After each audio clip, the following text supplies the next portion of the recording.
السلام علیکم۔ Be with me 306 میں خوش آمدید۔ رومی حکمرانوں کا یہ سلوک کسی بیرونی دشمن کے ساتھ نہیں، اس رعایا کے ساتھ تھا جو انہیں اپنا محافظ سمجھتی تھی، جس کی مذہبی عبادت گاہوں میں ان کی عزت و سربلندی کے لیے دعائیں مانگی جاتی تھیں۔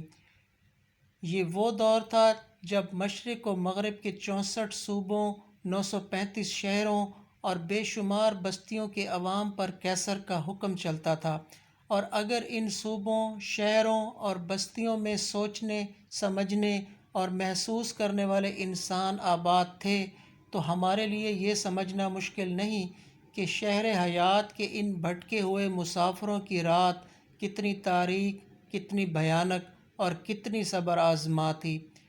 پھر ہمارے لیے یہ سمجھنا بھی مشکل نہیں کہ روم اور ایران کے تصادم کا نیا دور فرزندان آدم کے لیے کس قدر ہولناک تھا۔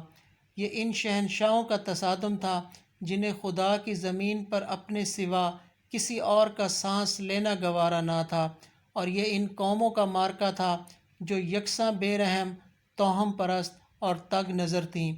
لیکن ان تمام باتوں کے باوجود انسانی تاریخ کے اس دور میں روم اور ایران ہی وہ عظیم سلطنتیں تھیں جن سے مشرق و مغرب کی اقوام تہذیب و اخلاق کا درس لے سکتی تھیں۔ یہی وہ گدلے پانی کے چشمے تھے جن کی طرف بے آب و گیاہ صحراؤں میں بھٹکنے والے رجوع کر سکتے تھے۔ ایشیا اور یورپ کے شمالی اور وسطی ممالک جہالت اور پسماندگی اپنے عروج پر تھی۔ یہ ممالک ان خانہ بدوش اور وحشی قبائل کی شگار گاہیں تھیں جو مختلف ادوار میں منگولیا سے نکل کر یورپ اور ایشیا کے میدانوں میں پھیل جایا کرتے تھے۔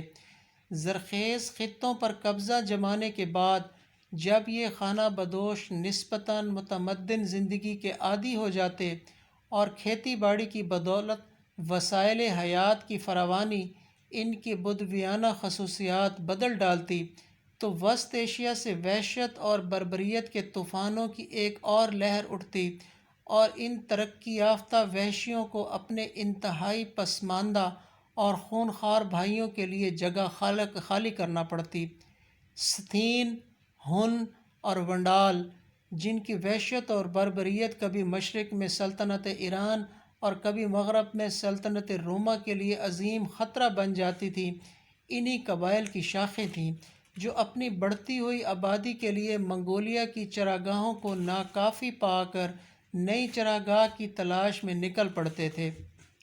عرب روم اور ایران کی عظیم سلطنتوں کا ایک گمنام اور حقیر ہمسایہ تھا، لیکن اس ملک کے باشندے اپنے ہم جوار ممالک کے اچھے یا برے اثرات سے محفوظ تھے۔ مشرق یا مغرب سے اگر کوئی طوفان نمودار ہوتا تھا تو اس کی لہریں اس صحرا کی ریت میں گم ہو کر رہ جاتی تھیں۔ اہل عرب مدنیت کے شعور کی اس منزل سے صدیوں پیچھے تھے جہاں افراد یا قبائل کے اتحاد سے قوم یا ملت معرض وجود میں آتی ہے اور زمین کے خطے ایک سلطنت کے اجزاء بن جاتے ہیں۔ یہاں بیرونی تہذیبوں کے خفیف سے اثرات صرف ان بستیوں اور شہروں تک محدود تھے جو یمن اور شام کے درمیان قدیم تجارتی شاہراہ پر آباد تھے۔ سلطنت کا تصور جزیرہ نماء عرب کے ان بیرونی اور نسبتاً زرخیز علاقوں تک محدود تھا جہاں مستقل آبادی اپنے وسائل حیات کے تحفظ کے لیے کسی طاقتور خاندان کی سیادت قبول کرنے پر مجبور ہو جاتی تھی۔ صحرائی آبادی ان خانہ بدوشوں پر مشتمل تھی جو اونٹ کے بالوں یا بکریوں کی کھالوں کے خیموں میں رہتے تھے۔ ان کے نزدیک بھیڑ بکریاں، اونٹ یا گھوڑے پالنا اور شکار کھیلنا ہی مردانہ کام تھے۔ جنوب کے زرخیز علاقے میں سلطنتیں بنی اور ختم ہو گئیں، لیکن بے آب و گیا وادیوں کے مکین ان انقلابات سے محفوظ رہے۔ پانی کی کمیابی، خوراک کی قلت اور جھلسا دینے والی گرمی کے باعث بیرونی حملہ آوروں کے لیے اس خطۂ زمین میں کوئی کشش نہ تھی، لیکن اس کے باوجود یہ صحرا نشین امن و سکون سے نا آشنا تھے۔ وہ بیرونی جارحیت سے تو محفوظ تھے، لیکن جہالت کا عفریت جسے وہ اپنی مخصوص تہذیبی اور اخلاقی روایات کا محافظ سمجھتے تھے، ان کے لیے روم اور ایران کی استبدادی قوتوں سے زیادہ خطرناک بن چکا تھا۔ وہ باہر کی آندھیوں سے محفوظ تھے، لیکن اپنے گھر کی آگ سے ان کے لیے کوئی جائے پناہ نہ تھی۔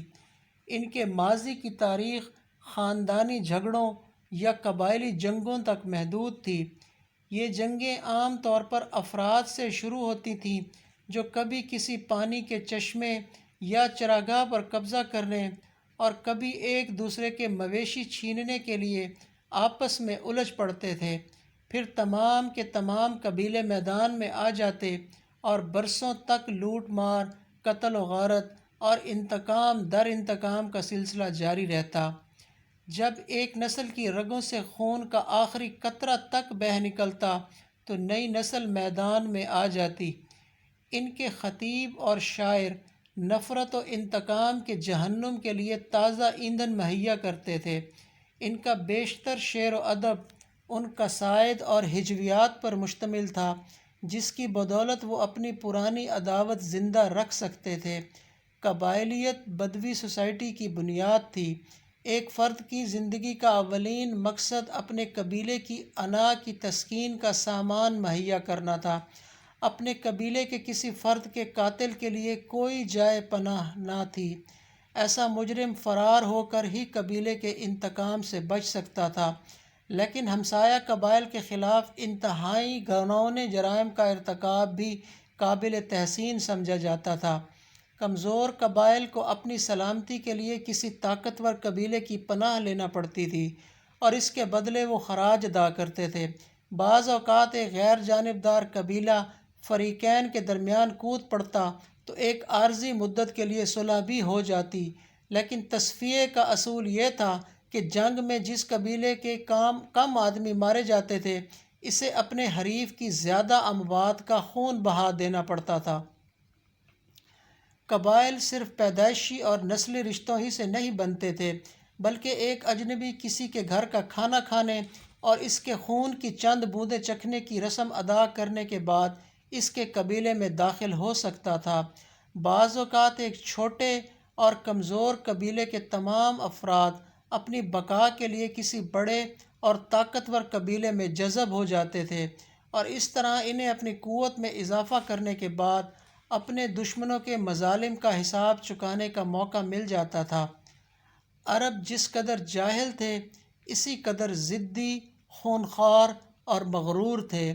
صحرا کی آب و ہوا نے انہیں اونٹ کی طرح جفا کش اور کھجور کے درختوں کی طرح سخت جان بنا دیا تھا، لیکن یہ جفا کشی کسی صحت مند معاشرے کی بجائے انہیں اپنے ماحول کی تاریکیوں میں ثابت قدم رہنے کے کام آ رہی تھی۔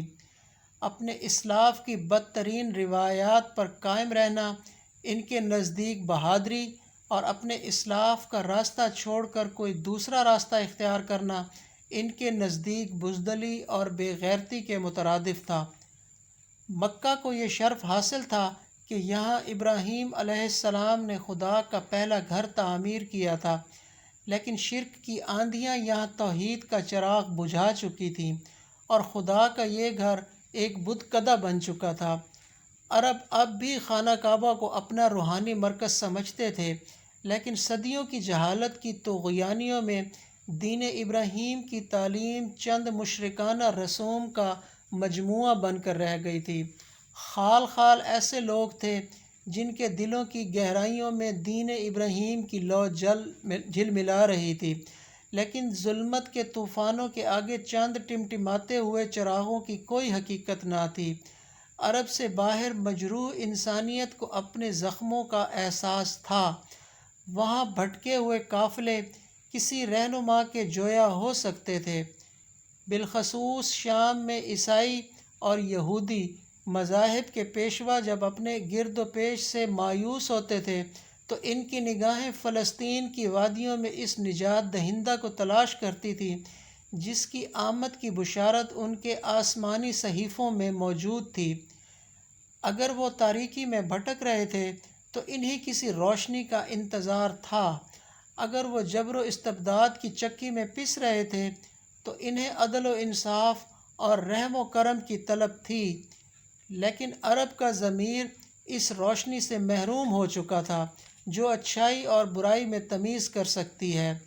انہیں اپنے اندھوناک ماضی پر فخر تھا، وہ اپنے حال کی پستیوں پر مغرور تھے۔ ان کے مقدر میں ظلمتوں کو کسی روشنی کی احتیاج نہ تھی۔ وہ جس ڈگر پر چل رہے تھے اسی راستے پر چلنا چاہتے تھے۔ کوئی راستہ جس پر ان کے اسلاف کے نشان قدم موجود نہ تھے ان کے لیے قابل قبول نہ تھا۔ کوئی برائی جو انہیں ورثے میں ملی تھی قابل نفرت نہ تھی، اور کوئی نیکی جسے ان کے آباء و اجداد ٹھکرا چکے تھے ان کے نزدیک قابل التفات نہ تھی۔ ان کا وجود زندگی کی ہر سعادت کی نفی کرتا تھا۔ وہ اپنی ظلمت کدے کو اس صبح کی روشنی سے محفوظ رکھنا چاہتے تھے جس کے انتظار میں امن و سکون کی جویاؤں کی نگاہیں پتھرا گئی تھیں، لیکن یہی وہ ظلمت کدہ تھا جو روشنی کے جویاؤں کی نگاہوں کا مرکز بننے والا تھا۔ یہی وہ بنجر اور سنگلاخ زمین تھی جسے قدرت نے اپنے انعامات کی بارش کے لیے منتخب کیا تھا۔ یہی وہ افق تھا جس کی بھیانک تاریکیاں آفتاب رسالت صلی اللہ علیہ وآلہ وسلم کی ضیاء پاشیوں کی اولین مستحق سمجھی گئی تھیں۔ یہ داستان فرزندان آدم کی تاریخ کے اس دور سے تعلق رکھتی ہے جب مکہ میں ایک نئی صبح کی روشنی نے تاریک رات کے مسافروں کو چونکا دیا تھا۔